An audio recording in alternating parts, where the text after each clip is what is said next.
Olá, bem-vindo ao novo vídeo do nosso canal. Eu quero pensar com você acerca de graça. Nós corremos dois perigos. O primeiro perigo, querer ensinar graça sem entender o que é graça. Segundo, querer ensinar graça sem ter vivenciado graça, sem ter experimentado graça, sem valorizar graça. Graça é uma das coisas mais lindas do cristianismo, da vida cristã. Mas nós corremos o perigo de transformá-la em algo insignificante, em um acessório da vida cristã, da fé cristã, ou apenas em uma palavra bonita. Parker, ele tem razão em dizer, de fato, as maiores necessidades na teologia se dão pelo fato de não entendermos a graça de Deus. Graça é o favor imerecido de Deus. Graça é quando Deus dá ao ser humano o que ele não merece. Charles Swindoll tem razão em dizer, mostrar graça é estender favor ou bondade a alguém que não merece, que jamais pode ganhar por seus méritos. Isto é graça. Graça é Deus fazer a mim o que sou incapaz de fazer.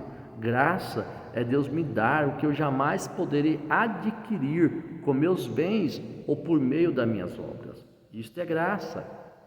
A graça não é simplesmente ganhar algo de Deus, não é simplesmente se beneficiar do favor imerecido de Deus, não é simplesmente Deus estender o seu favor a mim e a você. Graça é mais profunda.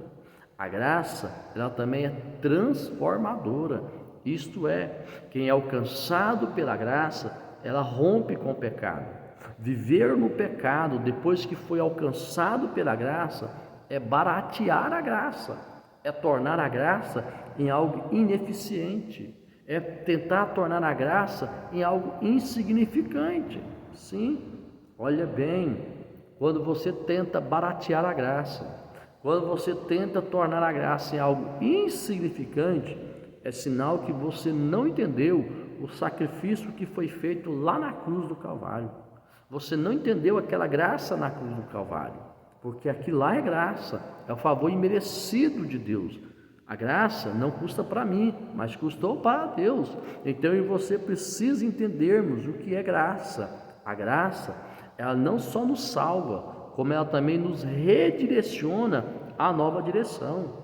A graça que nos salva, a graça que nos redireciona a uma nova vida, ela também nos torna produtivos no reino de Deus. Isto é graça.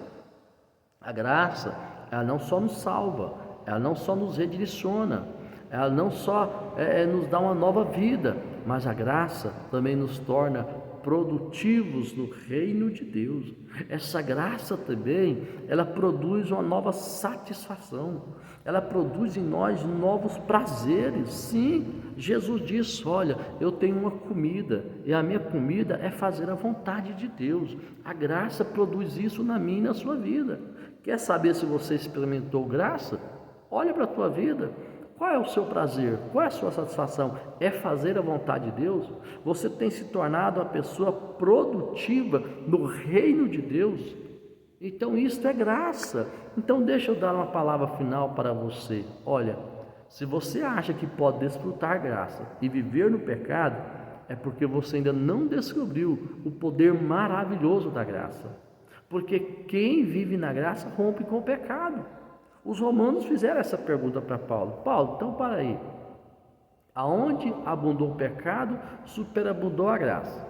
Então, quanto mais pecado nós cometermos, mais graça vamos ter? É isso, Paulo? Paulo disse, não é isso não. Na verdade, aonde abunda a graça, quem é alcançado pela graça, ele rompe com o pecado. O pecado deixa de dominar sua vida. O pecado deixa de reinar sobre a vida deles. Olha, quem quer desfrutar da graça e viver no pecado, vive como Judas escreveu lá no verso de número 4. Ele simplesmente está transformando a graça em libertinagem. Então, quando a graça nos alcança, nós devemos viver como Jesus, viver fazendo a vontade de Deus. Então, a graça, ela produz, ela nos traz salvação, nos traz paz, nos traz perdão maravilhosa. e nós passamos a viver com responsabilidade.